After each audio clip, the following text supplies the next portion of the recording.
నమస్తే. Welcome to our channel. Senior journalist Damu Balaji గారు ఉన్నారు. వారితో మాట్లాడదాం. సార్ నమస్తే సార్. నమస్తే. సార్ ట్రంప్ మళ్ళా ఒక హ్మ్, ఇష్యూ తీసుకొచ్చారు సార్. ఏంటంటే అక్కడ వాళ్ళకి అమెరికా వాళ్ళకి ఇన్‌కమ్ టాక్స్ లేదు అని వేరే దేశాల వాళ్ళకి ఇన్‌కమ్ టాక్స్ పెంచాడు సార్. అదొక ఇష్యూ అయితే తనకి అంటే అమెరికాకి హాని చేసే దేశాల్లో ఇండియా ఒకటుంది అనేది ఇండియా కూడా ఉంది అని అనౌన్స్ చేశాడు సార్. సో అది గాకుండా ఇప్పుడు ఈ పరిస్థితుల్లో మన తెలుగు స్టూడెంట్స్ చాలా మంది అక్కడ చదువుకోవడానికి వెళ్ళిన విద్యార్థులు కానీ చాలా ఇబ్బందులు పడుతున్నారు సార్. మీడియాకు కూడా వాళ్ళు ఇంటర్వ్యూస్ ఇస్తూ ఉన్నారు. సో ఈ ఇష్యూని మనం ఎలా తీసుకోవాలి? నిన్న ఒక విద్యార్థి వెస్ట్ గోదావరికి దగ్గర ఒక పల్లె సురేష్ ఆ అబ్బాయి పేరు. తను డల్లాస్‌లో ఉంటాడు. అతను మీడియాతో మాట్లాడాడు. అతనేం చెప్తున్నాడంటే తను ఏదో కష్టాలు పడి బ్యాంక్ లోన్ తీసుకొని అక్కడికెళ్ళి జాయిన్ అయ్యాను. నాకు సంవత్సరానికి 40,00,000 ఖర్చవుతుందిక్కడ. అందుకని నేను ఇక్కడ దగ్గరగా ఉన్న ఒక పెట్రోల్ బంక్‌లో పనిచేస్తున్నాను. దాంతో నాకు గంటకి $10 వస్తాయి. దాన్ని బేస్ చేసుకొని నేను రోజుకి ఒక 5, 6 గంటలు పని చేసుకుంటూ ఇక్కడ చదువుకోగలుగుతున్నాను. ఇప్పుడేమైందంటే వీళ్ళు ఇమిగ్రేషన్ అండ్ కస్టమ్స్ ఎన్ఫోర్స్‌మెంట్ అనే ఒక శాఖ ఉంది. ఐస్ అని పిలుస్తారు దాన్ని. ఈ ఐస్ డిపార్ట్‌మెంటు విపరీతంగా వచ్చేసి ఎక్కడికక్కడ ఈ పెట్రోల్ బంకులు, తర్వాత రెస్టారెంట్లు, తర్వాత సూపర్ మార్కెట్లు వీటికంతా వచ్చేసి ఎక్కడెక్కడ ఇండియన్స్ మిగతా వాళ్ళు పనిచేస్తున్నారు. వీళ్ళని పట్టుకొని వీళ్ళ దగ్గర ఉన్న పాస్‌పోర్ట్‌లు అవన్నీ లాక్కొని వాళ్ళ మీద కేసులు పెడుతున్నారు. వాళ్ళని ఇండియాకి పంపించేస్తామని. ఇది అన్ని దేశాల వాళ్ళకి జరుగుతుంది గానీ, మనకి ప్రధానంగా ఇబ్బంది అవుతుంది.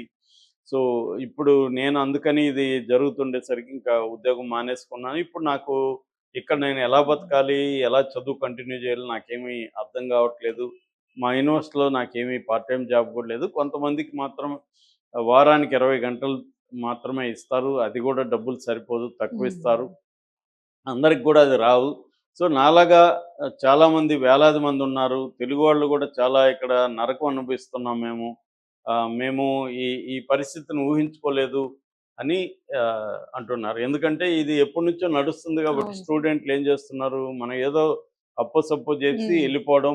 వెళ్ళిపోయి అక్కడ పార్ట్ టైమ్ జాబ్ ఎందుకంటే ఎవరో తెలిసిన వాళ్ళో ఫ్రెండ్ ఆఫ్ ద ఫ్రెండో ఎవరో ఉంటారు. అవును ఎవరినో సార్. పట్టుకుంటాము. పట్టుకొని వెళ్తే వాళ్ళు అక్కడ మనకి పార్ట్ టైమ్ జాబ్ ఏదో చూపిస్తారు. అలాగే ఏదో కష్టాలు పడి నిజానికి అదే హార్డ్ వర్క్. చదువుకోవాలి. మళ్ళీ ఒక 6, 7 గంటలు ఇక్కడ పని చేయాలి. సో, హార్డ్ వర్క్ చేస్తే కొద్దిగా మనం మంచి ఫ్యూచర్ ఉంటది అవును సార్. అనుకోని వెళ్తున్నారు చాలామంది. సో, నేను మొన్న గూడా ఒకటి చెప్పాను. ఈ మధ్యనే ఓపెన్ డోర్స్ అనే ఒక సంస్థ ఒక రిపోర్ట్ సబ్మిట్ చేసింది. ఆ రిపోర్ట్ ప్రకారం ఇప్పటికి ఇండియన్ స్టూడెంట్స్ అమెరికాలో 3,31,602 మంది ఉన్నారనేది ఆ నివేదిక రీసెర్చ్ చేసిన టైంకి ఇంతమంది ఉన్నారనమాట. ఇది ఆహ్, 15 ఇయర్స్‌లో చైనాని దాటేశారు ఫస్ట్ టైమ్ ఇండియా. 15 ఇయర్స్ వరకి చైనానే నంబర్ 1లో ఉన్నింది. దాన్ని ఇండియా దాటేసిందనమాట. ఇప్పుడు ఇంటర్నేషనల్ స్టూడెంట్స్ అమెరికాలో ఉండే అంతర్జాతీయ విద్యార్థుల ఆహ్, లో ఇండియా నంబర్ 1గా ఉంది. దాని తర్వాత చైనా, దాని తర్వాత సౌత్ కొరియా, దాని తర్వాత కెనడా, తైవాను ఇలాగా ఉంటున్నాయన్నమాట. అంటే ఫర్ ఎగ్జాంపుల్ చైనా 2,70,000 మంది ఉంటే మన వాళ్ళు 3,31,000 మంది అక్కడ ఉన్నారు. సో, వీళ్ళల్లో ప్రధానంగా అంటే ఎక్కువగా నేను మొన్న కూడా చెప్పాను. ఎక్కువగా మ్యాథ్సు, మ్యాథమెటిక్ ఈ రంగంలో ఉంటారు. కంప్యూటర్ రంగంలో ఉంటారు. ఇలాగ వీళ్ళు పనిచేస్తుంటారు. దాని తర్వాత గ్రాడ్యుయేట్స్ ఎక్కువగా వెళ్తున్నారని చెప్తున్నారు. గ్రాడ్యుయేట్స్ అయినాకే ఎక్కువగా వెళ్ళేవాళ్ళు దాదాపు 2,00,000 మంది గ్రాడ్యుయేట్స్ వెళ్తున్నారు. అండర్ గ్రాడ్యుయేట్స్ 36,000 మంది మాత్రమే అండర్ గ్రాడ్యుయేట్స్ ఉన్నారు. మిగతా వాళ్ళు మిగతా దీంట్లో ఉన్నారు. సో, ఇప్పుడేందంటే వీళ్ళల్లో మెజారిటీ డబ్బుండి అక్కడ చదువుకి కంప్లీట్‌గా ప్లాన్ చేసుకొని, అక్కడ 3 ఏళ్ళో, 4 ఏళ్ళో మనకి చదువుకి ఎంత ఖర్చవుతుంది అని ప్లాన్ చేసుకొని వెళ్ళినవాళ్ళు కాదు. కొంతమంది మెడికల్ స్టూడెంట్ వాళ్ళకేందంటే అక్కడ స్టైఫండ్ లాగా ఇస్తారు. అక్కడ ఒక $4,000-5,000 ఇస్తారు. అందులో రెంట్‌కి ఇప్పుడు ఫర్ ఎగ్జాంపుల్ నాకు తెలిసిన వాళ్ళు ఒక 6 మంది పిల్లలు మెడికల్ స్టూడెంట్స్ అక్కడ ఉన్నారు. న్యూ జెర్సీలో 6 మందికి ఒక ఇల్లు తీసుకుంటే 6 మందికి పర్ హెడ్ $1,300 పడుతుంది. సో, వాళ్ళకి వచ్చే దాంట్లో అది పోయిగా ఖర్చులు పోగా వాళ్ళకి ఇంకా ఒక $400-500 మిగిలే పరిస్థితి అయితే ఉంది. ఎందుకంటే ఓకే వాళ్ళకి సార్. వస్తుంది కాబట్టి. అట్లా కాకుండా కొంతమంది స్టూడెంట్లు ఇట్లాగే రూముల్లో తీసుకోవాలి. రెండోది వాళ్ళు కారు లేకుండా అక్కడ ఉండలేరు. అమెరికాలో ఒక సామెత ఉంది. కాళ్ళు లేకపోయినా ఉండొచ్చు కానీ కారు లేకపోతే ఉండలేమని. సో, అందువల్ల వాళ్ళు కారు కొనుక్కోవాలి. అది సెకండ్ హ్యాండ్‌ది ఎక్కడో కారు కొనుక్కోవాలి. ఆహ్, వీళ్ళు ఒకే దగ్గర పనిచేస్తారు లేదా చదువుకుంటారు కాబట్టి కారులో అందరూ కలిసి వెళ్ళడం, ఇరుక్కొని కష్టాలు పడి మళ్ళీ రావడం. ఇలాగా అంటే డబ్బుల్ని పొదుపుగా వాడుకోవాలి. అది ఇట్లా మెడికల్ స్టూడెంట్లు వీళ్ళకి కొంత స్టైఫండ్ వస్తుంది కాబట్టి ఇనిషియల్‌గా పేరెంట్స్ ఇన్వెస్ట్ చేశారు సరిపోతుంది.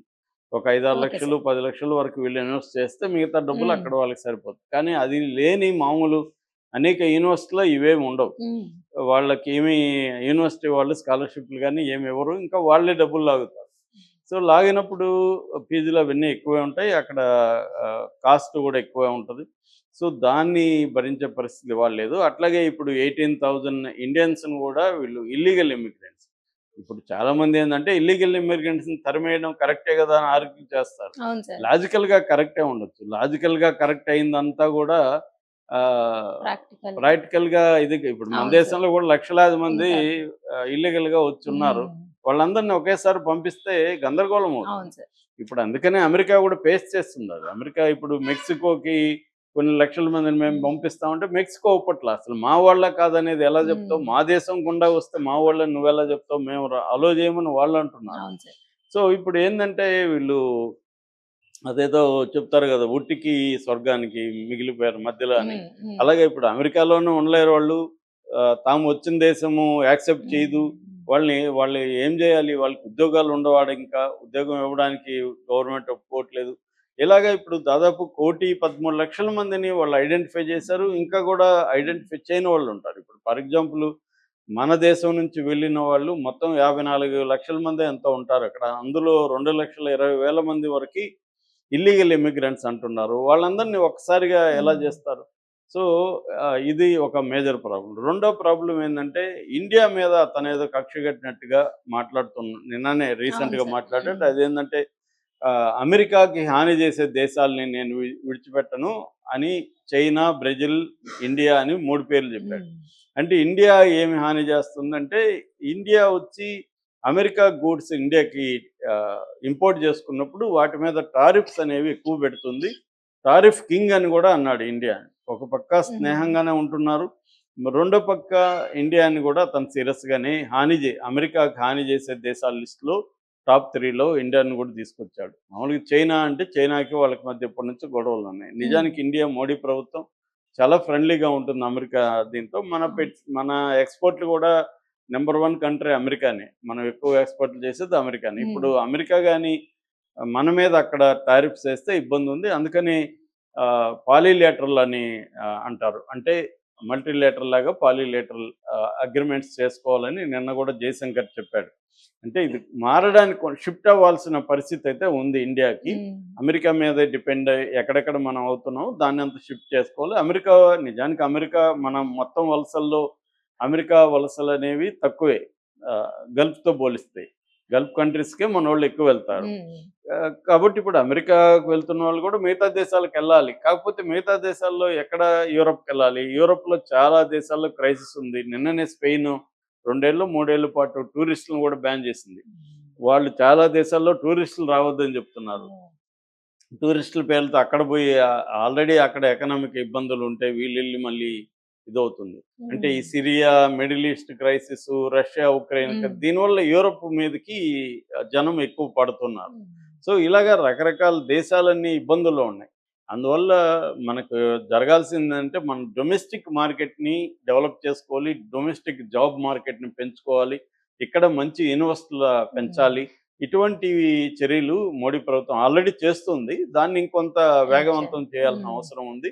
అట్లాగే మనకి మ్యానుఫ్యాక్చరింగ్ సెక్టర్‌ని పెంచుకోవడం ద్వారా ఎంప్లాయ్‌మెంట్ ఆపర్చునిటీస్ కూడా పెరిగే అవకాశం ఉంది.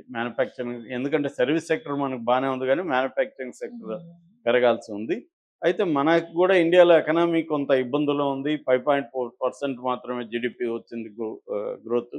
మామూలుగా అయితే 6-8 అనేది మన టార్గెట్టు. అది రావడం 2 ఏళ్లలో లోగా ఉంది పరిస్థితి. ఈ జియో పొలిటికల్ ఇంపాక్ట్ ఇండియా మీద పడుతుంది. అట్లాగే ఇండియాలో ఉండే అర్బన్ కన్జంప్షన్ తగ్గిపోవడం, కార్పొరేట్ లాభాలు పడిపోవడం, ఇలాంటి రకరకాల కారణాల వల్ల డొమెస్టిక్‌గా గూడా ఎకనామీ కొంత ఇబ్బందిలో ఉంది. ఇప్పుడు ఇతను ట్రంప్ చేసే దాంట్లో ఇబ్బందులొస్తుంది. ఇప్పుడు రీసెంట్‌గా ఇంకోటి ఆహ్, వివాదం క్రియేట్ అయింది. అదేంటంటే ట్రంప్ అమెరికాలో ఉండే వాళ్ళకి ఇన్‌కమ్ ట్యాక్స్‌ని నేను తీసేస్తాను. దీనివల్ల వాళ్ళ ఆదాయాలు పెరుగుతాయి. దాన్ని నింపడానికి నేను ఇతర దేశాల ఇంపోర్ట్‌ల మీద టారిఫ్స్ ఏస్తాను. ఈ డబ్బులు దాంట్లో కవర్ అవుతుంది అన్న ఒక రూల్ తీసుకొచ్చాడు. దీంతో పాటు మనలాంటి దేశాల నుంచి అక్కడ ఉన్న వాళ్ళకి ఇన్‌కమ్ ట్యాక్స్ పెంచుతానని గూడా జెప్పాడు. అంటే ఒక రకంగా పొమ్మన లేక అదే పొగబెడుతున్నట్టుగా సార్. గూడా అర్థం చేసుకోవచ్చు. అవును. అంటే వీళ్ళకి ట్యాక్స్‌లు 40%, హ్మ్. 50% ట్యాక్స్ వేసాడనుకో, సంపాదనలో సగం అక్కడికే పోతే ట్యాక్స్ లేదు. ఆల్రెడీ అవును. సరిపోవట్లేదు.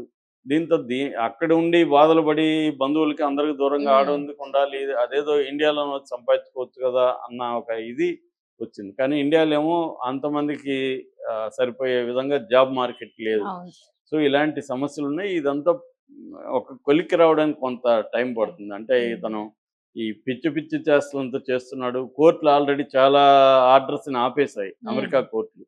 కాబట్టి ఇతను అనుకున్నవన్నీ సాధ్యం కాదు. కాకపోతే ఏందంటే అతను నా ఇష్టం వచ్చినట్టు చేస్తానని ఎళ్తున్నాడు గానీ, కోర్టులు అవన్నీ ఆపేసే హ్మ్. అవకాశాలున్నాయి. ఇది కొంత క్లారిటీ రావడానికి కొంత టైం అయితే అవును సార్. పడుతుంది. అతనికైతే అమెరికాలో మంచి పేరే ఉంది. ఎందుకంటే ఇది అమెరికన్ ఫస్ట్ హ్మ్. అనే పాలిసీ, హ్మ్. మేక్ అమెరికా గ్రేట్ అగైన్, మగా అనే పాలిసీ. అది వాళ్ళకి బానే అనిపిస్తది గానీ, అక్కడ గూడా చాలా ఇంపాక్ట్ పడుతుందని అక్కడ ఎకనామిస్టులు గూడా చెప్తున్నారు. సడెన్‌గా 1,00,00,000 మందికి పైన అక్కడ పనిచేసే వాళ్ళని హ్మ్. బయటికి తరిమేస్తే, వాళ్ళని రీఫిల్ చేసేవాళ్ళు ఆ చీప్ లేబర్‌గా దొరకడు. మనకేందంటే మేజర్‌గా చీప్ లేబర్. అవును సార్. రెండోది మనోళ్ళు ఎక్కువ పని చేస్తారు. హ్మ్. ఇంకొక హాఫ్ అన్ అవర్ పని చేసి పోరంటే వాళ్ళు అట్లా చేయరు. అన్ని రూల్స్ హ్మ్. మాట్లాడతారు. వాళ్ళకి ఇన్స్యూరెన్స్ ఇవన్నీ ఖర్చులు ఎక్కువవుతాయి. ఈ చీప్ లేబర్ అనేది మనోళ్ళు అక్కడ నింపుతున్నారు. చీప్ లేబర్ లేకపోతే వాళ్ళకి అదంతా కూడా హ్మ్. ఇబ్బందవుతుంది. మరి ఏం జరుగుతుందనేది చూడాలి. Thank you sir.